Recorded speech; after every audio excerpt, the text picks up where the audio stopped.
Hey everybody, what is going on? Hexlex here. Got another Master Duel video for you. Coming to Rescue Ace.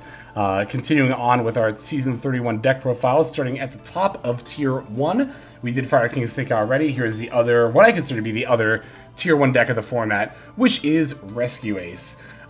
This deck also taking a couple of very minor hits on the ban list. Most notably is Airlifter going to 2. Now you might notice that Airlifter is not currently at 2, but I'm still testing this post-ban list build on Ranked Ladder for y'all. Actually, you know, to be fair, Bonfire to 2 was also a Rescue Ace hit, as well as a Snake Eye Fire King hit. It was actually debatably more of a Rescue Ace hit than a Snake Eye hit, if you think about it, because it might seem pretty easy, like, oh yeah, you know, if you played 3 Bonfire and 1 Poplar before, you can just take out the 3rd Bonfire and put in another Poplar. That's pretty easy, especially if you're only on 1, because a good number of builds do play 2 Poplar. I don't think it's bad by any means, but it's not a clean one-to-one replacement like it might seem like it is, because you actually do want to open Bonfire and not Poplar, unlike Snake Eye where it kind of doesn't matter. With Rescue Ace, you know, if you Bonfire for Poplar, you can special it, and then go into Hydrant, and then search Airlifter, and still be able to normal summon the Airlifter. But if you use your normal summon on Poplar, then once you go into Hydrant, you're not going to be able to, you know, normal summon an Airlifter you add. You would have to add, like, search for Turbulence and have, you know, another way to put another Rescue Ace card in the graveyard, right? So, yeah, it is kind of funny how that actually ends up being a little bit more of a Rescue Ace hit than a Snake Eye hit. But again, Airlifter going to 2 is also another very, very minor consistency hit. Overall, though, and I've mentioned this, you know, a couple of times before, but I think it bears repeating here in the Rescue Ace video. For a deck like Rescue Ace, I think these hits were fine and even appropriate. You know, a lot of people say that it's pointless to do semi-limit consistency hits, that it does absolutely nothing. That's definitely not true. Even if it's not like the most noticeable decrease in consistency in the world, I don't think Rescue Ace needed a major hit to get their consistency. I think that, you know, they are a tier 1 deck, but not like the strongest tier. Like, not like, what am I trying to say here? Not the most oppressive. That's what I'm looking for. You know, they're not the most oppressive tier 1 deck in the world, right? Like, yeah, you know, Turbulence to set 4 is, you know, annoying and kind of hard to play through, but it's an easier to navigate in board than like a Snake Eye board, right? Or a board with like 2 Omnis and 2 Monster Negates or something like that. So, in that regard, like, even though Rescue Ace is very, very good, I don't think it needs to get hit super hard. But, you know, being notably better than, like, every other deck in the format, maybe it needs to get, you know, turned down just a little bit. And that's why I think that, you know, semi-limiting Airlifter and, for Rescue Ace's case, Bonfire is not a bad decision. Now, for semi-limiting Bonfire as a Fire King Snake Eye hit, I think is a pretty poor decision. But, you know, relative to the power level Rescue Ace has in the current format, I think these are, again, perfectly fine minor consistency semi-limits. Naturally, they don't really change how Rescue Ace plays. It's still pretty much the same kind of play pattern, right? Like, again, just going for the Turbulence to set 4. But one other thing about this deck that is also true of Fire King Snake Eye is that for as good of cards as they are, you know, Valor and Imperm are actually really hard to use against Rescue Ace. The deck has a lot of natural protection against them. It's not something I've really emphasized before when covering the deck profile, but I will definitely this time for sure. Basically, the idea is, like, you know, if they normal summon Airlifter and you go to Imperm/Valor it, well, they could just dodge if they also opened Emergency, right? The problem is, and in the past, you just kind of waited for a Turbulence and then you negated that. But now, Rescue Ace can make SP Little Knight as part of their turn 1 combo line, like, very, very easily. In fact, you often need to link monsters away just to get them into the graveyard to summon Turbulence anyway. So you might as well link up to SP Little Knight, because once you summon and activate Turbulence while Little Knight's in play, if your opponent goes to Valor or Impermit, you can use Little Knight to dodge both it and the Turbulence, and then you'll still set the 4, and then still get those monsters back during the end phase. So, and I compare that to Fire King Snake Eye because, you know, Fire King Snake Eye has the High Avatar Kieran, which is much like Emergency, right? Like, you could try to Veiler Imperm the plays, but they'll probably have the card in hand that lets them dodge that. So, that's also going to be something that Yubel is able to do as well once that comes out, or whenever that is rumored to come out. Yeah, so, yeah, I don't know. As far as like, that goes, though, I still don't think that makes Rescue Ace, like, particularly powerful, or, like, particularly oppressive, I guess I should say, but it is worth noting. It is something you're going to see us do quite a bit here in the games, the replays that we're going to watch for this deck. The extra deck, I think, is pretty standard. It's, like, pretty much all generic stuff, you know? The double SP, I think, is pretty important for Rescue Ace in particular, because, again, you're going to make Little Knight so often on turn 1 that having another one for follow-up plays is very, very good. That said, if you only own one Little Knight, you can definitely get away with only playing one. I've also been asked on stream lately about Turbulence and Preventer. Turbulence, you don't need to play 2. You can definitely play 1 Turbulence. In fact, there are quite a few Rescue Ace builds out there that only play 1 Turbulence by choice. So, if you only own 1, you can definitely get away with that. Preventer is a little less, like, you can get away with 1 Preventer, but 2 is, I think, definitely optimal. Whereas Turbulence, it's like 1 or 2. You could make arguments for both, but that said, if you only have 1 Preventer, 1 Turbulence, and 1 Little Knight, you can still play Rescue Ace. I think your build will still, for the most part, be fine. Yeah, I mean, the rest of the build is, like, very standard here. I haven't been on Super Poly Package for quite some time. I just feel like it eats too much main deck space. Like, yes, this is a deck that wants to be over 40, because you don't want to open, like, all these, you know, Rescue Ace spell and trap cards a lot of the time, but I don't think you want to be that far over 40. Not without adding another engine, or, like, I wouldn't go above 45 without adding more consistency or another engine or something, right? So, the extra deck space is much more negligible for, like, Super Poly. There's much more flexibility in that regard, but in general, I think that I would rather just keep my deck more focused and not go out of my way to play a board breaker like that necessarily. Prosperity is also very good for helping boost consistency as well. And of course, like I said, this extra deck, you just use so little of it that it's pretty easy to dump stuff with Prosperity. Alright, I think that's pretty much everything I have to say about the deck itself. Let's break it down card by card and then watch those games. We are on 2 Rescue Ace Hydrant, 1 Snake Eyes Poplar, 3 Maxi, 3 Ash Blossom, and a Joyous Spring, 2 Rescue Ace Impulse, 2 Rescue Ace Airlifter, 3 Diabellstar the Black Witch, 2 Rescue Ace Preventer, 2 Rescue Ace Turbulence, 1 Nibiru the Primal Being, 1 Reinforcement of the Army, 1 Pot of Prosperity, 1 Sinful Spoils of Subversion Snake Eye, 2 Bonfire, 1 Original Sinful Spoils Snake Eye, 1 Rescue Ace HQ, 2 Call by the Grave, 1 Cross Out Designator, 1 Rescue, 1 Alert, 3 Emergency, 1 Wanted, Seeker of Sinful Spoils, 3 Infinite Permanence, 1 Contain, and then finally 1 Extinguish. And that's going to be it for our main deck, which is again 42 cards. For the extra deck, we're on 1 Link Karibo, 1 Nightmare Phoenix, 1 Heat of the Fire Charmer Ablaze, 1 IP Masquerena, 1 Dark the Dark Charmer Gloomy, 2 SP Little Knight, 1 Nightmare Unicorn, 1 Celine Queen of the Master Magicians, 1 Promethean Princess Bestower of Flames, 1 Appaloosa Bow of the Goddess, 1 Access Code Talker, 1 World Sea Dragon Zealantis, 1 Salamangreat Raging Phoenix, and then finally 1 Underworld Goddess of the Closed World. That'll do it for our list. Let's see these games. Alright, who better to start against than the good old Fire King Snake Eye matchup itself. Now, you might notice that I have 3 Airlifter in the list on the side here. These games were actually taken before we knew about the semi-limits, so, or were played before we knew about the semi-limits, so the build is going to be very slightly different, but again, I don't think that Airlifter from 3 to 2 or Bonfire from 3 to 2 is like so going to affect the gameplay, because you'll notice I have 3 Bonfire in here as well. It's not going to so drastically affect the gameplay that I felt the need to get new games. Besides, we're going to see some pretty good gameplay here, in my opinion. So, leading, of course, with the... Oh, so actually, yeah, this hand in particular, I want to talk about the opening hand.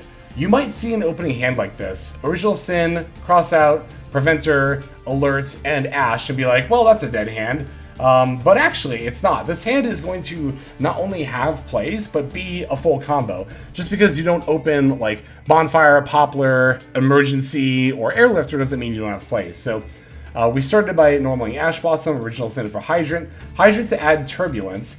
Then we can add the Alert because we have Hydrant on the field to add Impulse from deck to hand. I added Impulse because there wasn't really another Rescue Ace monster that I felt like I needed to add in this situation. So, we link off Hydrant for the Link Rebo, then banish the Hydrant for Preventer, which is where we're at now. Now I'm going to link off Link Rebo and Preventer to go for SP Little Knight. Like I mentioned earlier, it's important to go for Little Knight here to help dodge stuff. Also, because Preventer went to the yard, now I can get Hydrant back. So now by banishing the Alert and Preventer, I can special Turbulence and then use Turbulence Step 4. And again, if my opponent had Valor or Imperm here, I would be able to use Little Knight to dodge and still get the Step 4. Alright, there's Rescue, Emergency, Extinguish, and Contain, along with Crossout Designator. And yeah, like, again, if you glance at that turn 1 hand, you might think like, oh, well, that's kind of not really plays, but no, it is still plays. In fact, as you can see, like I said, it's a full turn 1 setup where we have the Turbulence with the set 4, and the Hydrant for the bonus effects, and the Little Knight, and an Impulse in hand, and even a Crossout Designator face down, so it's pretty good stuff. Alright, opponent's going to lead with the Bonfire, which I'm actually going to call with Crossout Designator, because I feel like this is probably the best opportunity I'm going to get to use Crossout. Normally, I wouldn't go out of my way to negate a Bonfire, but again, if I happen to be playing it, that's fine with me. Alright, they're going to use Super Poly. Opponent is actually teching that in their Fire King Snake Eye build. Note also they pitched the Sacred Fire King Garunix as well, going for the Garura. Fire King Island coming down here. I'm going to chain Rescue to try to bring back Hydrant. The main reason I wanted to try to bring back Hydrant here was to get it on the board for these bonus effects, right? For the trap cards in particular. However, the opponent has a called by for the Hydrant. Not ideal. Definitely not ideal. But I have another way that I have in mind to get that Hydrant onto the field. Alright, opponent's going to use Island to pop the Curry Car in hand to add Ponix. That'll let them activate both the Garunix in the graveyard, as well as the Ponix in hand. It should have let them activate that. I don't know why they didn't. But I'm going to Impulse here when they activate Garunix's effect. That way I can summon out Preventer from my deck. Now, why Preventer, you ask? Well, okay, now it's going to activate, okay. Why Preventer? That's so that I can activate Emergency here. Emergency gets to summon out Turbulence from deck, the other copy, by sending away the Preventer. I summon a Turbulence to potentially get access to this Destroy a Card effect. And now Preventer is going to bring back the Hydrant that got banished off of Call By, and now it has quite literally come full circle. We're right back to the same board state that we started with, even though our opponent super polyed our board away. I think it is important to have Hydrant here, because now, for example, here, as the opponent goes into Hita, right, I get to use Extinguish, and that will not only destroy the Hita, but they also will not be able to activate Hita's effect, due to the bonus effect of Extinguish. Because I had Hydrant in play, they can't activate monsters, they can't activate the effects of that destroyed monster, or of monsters with its same name. So, yeah, even though Hita got destroyed, and my opponent still has the normal summon, they can't use Hita to search like Snake Eye Ash in the normal summoner, right? Because again, I went out of my way to grab the Hydrant to get the bonus effect.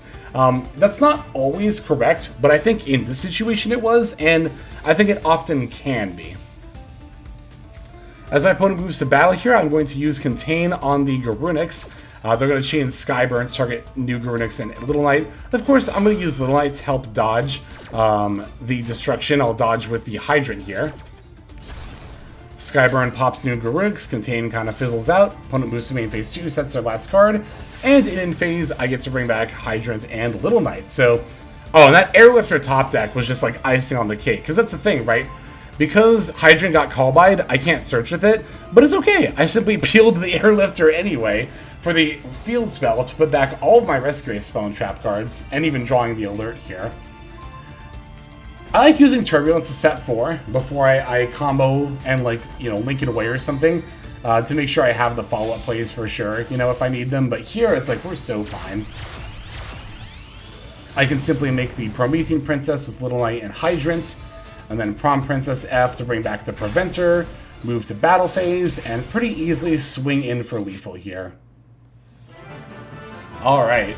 Yeah, I definitely wanted to start with this one. I felt like this was a very, very good first game to show off because it not only shows off us setting up the typical turn 1 board, we do it with a very atypical hand, and also while playing through the disruption or the turn of the best deck in the meta, Fire King Snake Eyes. So, like, yeah, even with stuff like the Hydrant getting banished with Call By, we are still able to have plays that kind of like wheel us into the same board state.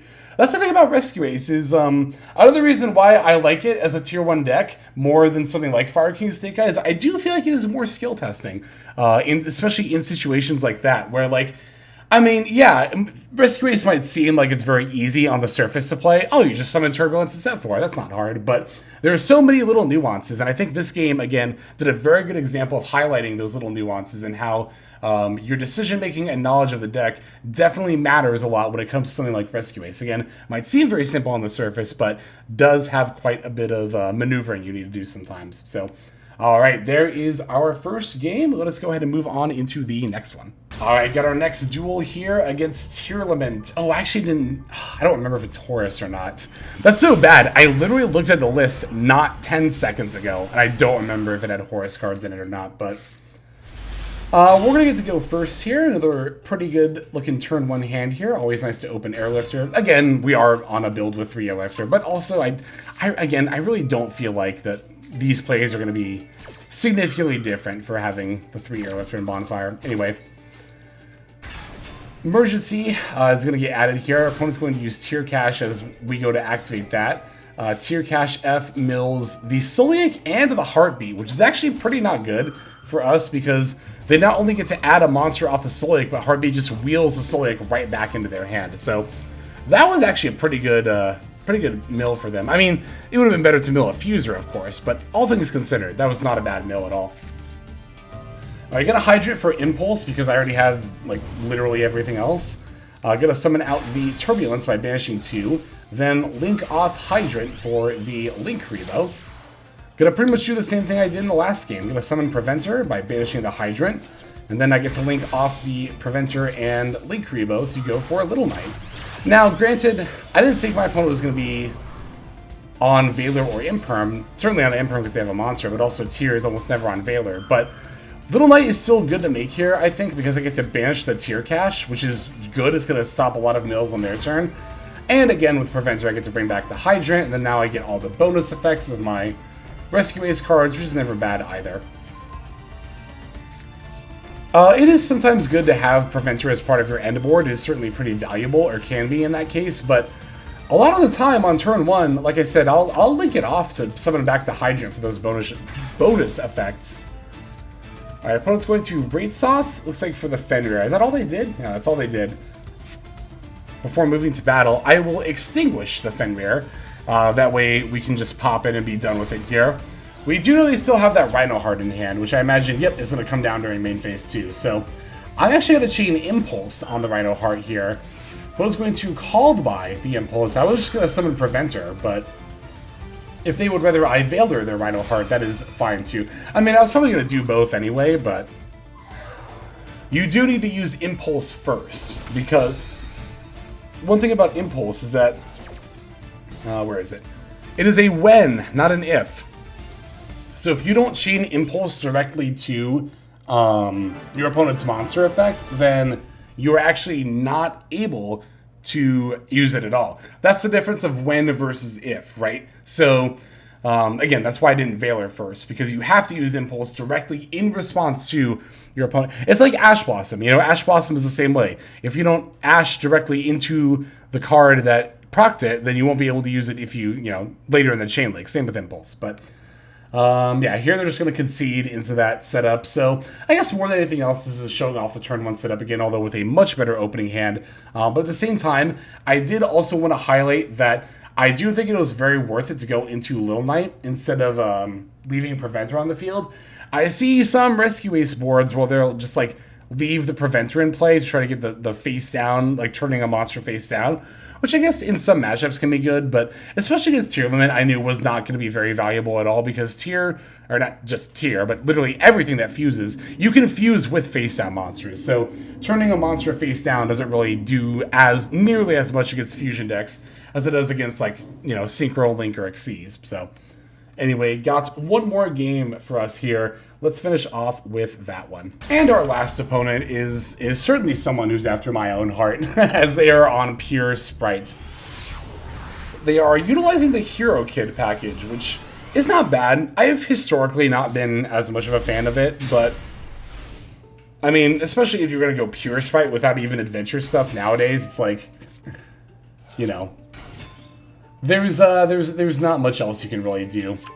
Alright, so our Max C successfully fires against the red hero. They're going to special jet anyway, which finds us at Ash Blossom, which is pretty good. Leaking off into the IP Masquerena, specialing Carrot, setting 2, and then passing. That was actually...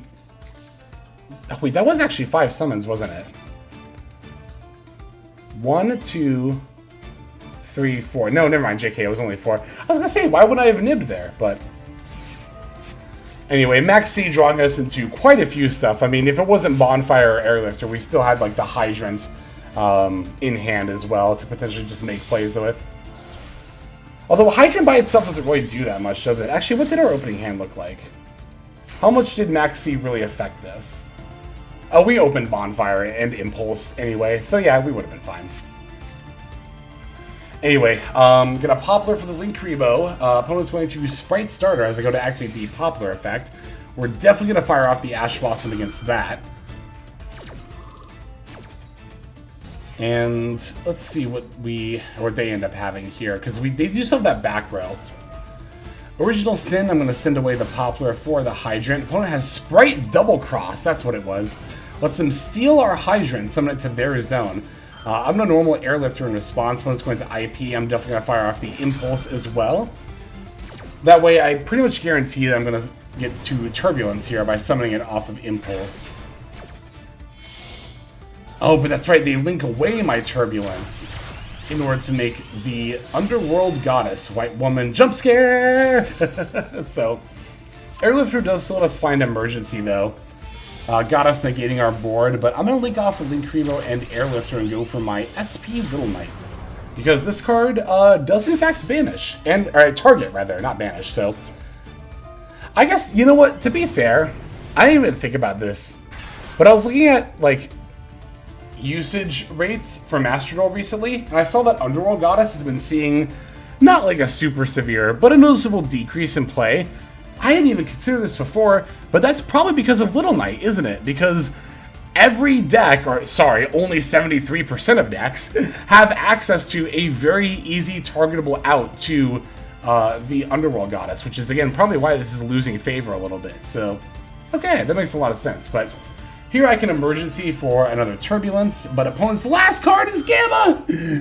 Their last card is Gamma, but thankfully we get to dodge with the Little Knight. So that's not as scary as it looks, but that's yet another reason why it's so important to have Little Knight out as often as possible when you're on Rescue Ace. Like, especially, again, anytime you're going to try to activate Turbulence. So I don't get to set 4, but I do get to set 2 alongside Little Knight and Turbulence. And yeah, with my opponent being in top deck mode, I mean, if there's one thing that I know about Sprite oh so painfully well, it's that your top decks in that deck are just abysmal. Like, you have to top deck exactly Starter if you're relying on that one card to get you plays, because Sprite is an archetype full of extenders. So you typically do need 2 cards to get really any amount of plays going, which, again, when you're in top deck mode, not the most ideal. But alright, that's going to be it for that game and our games in general. Thank you so very much, everybody, for watching these duels. Let's go ahead and just move on now to our outro. Hey everybody, Hexlex here. Just want to give you a huge thanks for watching all the way to the very end of the video. Believe it or not, that is actually one of the best ways that you can support the channel, is by watching the videos in their entirety. But there are many ways in which you can support the channel if you are so interested. The names that you're seeing on screen here, I gotta give an extra special thanks to, because these are people who have chosen to either become a member on YouTube, which if you're interested you can do as well via the join button next to the subscribe button down down there, or have signed up over on Patreon and become members there. Link to that is going to be in the description below. Without the support that is being offered by, again, all the people that you're seeing on screen right here, I would not be able to take the time to dedicate to uploading daily YouTube videos. So thank you so very much. But there are also other ways you can support as well. Again, link to the description below. If you like my deck tracker that you'll see in a lot of my videos, the Untapped Companion, you can download that for free. And if you use my affiliate link down there, then that also goes a long way towards supporting the channel. That's, again, free. So is subscribing here on YouTube. That's also free and a huge way to support. You can also check out Twitch, once again linked in the description below. Following and subscribing over there will not only support as well, but also give you notifications of when I go live if you want to catch some of the live streams. But really, no matter how you choose to support, it all adds up and it all definitely means the world. So thank you, each and every one of you. For now, this is Hexlex. I'm going to be signing out. But more than that, I'm hoping that you have a fantastic day.